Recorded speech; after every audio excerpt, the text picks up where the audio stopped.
മണിമാമ, ഗംഗ, എന്താ കുട്ടി ഈ നേരത്ത്? അവരെ കണ്ടോ? ആ സ്ത്രീയെ, റസിയ പടുപ്പരയിൽ ഇരിപ്പുണ്ടായിരുന്നില്ലേ?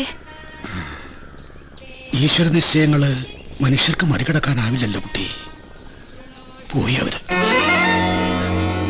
കുറെ മുമ്പ് മഴയത്ത് ഒരു നിഴല് പോലെ പോണ കണ്ടു.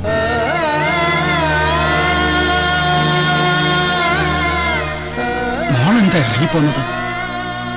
അവരുടെ വിധി അതവരനുഭവിച്ചു തന്നെ തീരണം. ഈ വിധി ദൈവം നിശ്ചയിച്ചതാണോ മണിമാമ? തീരുമാനിക്കാൻ ഈശ്വരൻ എന്നെ ഏൽപ്പിച്ചിരിക്കല്ലേ? എന്റെ ഒരു കയ്യൊപ്പിലല്ലേ ഒരാളുടെ ആയുസ്? എന്റെ ഈ വിരൽ തുമ്പത്തല്ലേ അയാളുടെ ജീവൻ?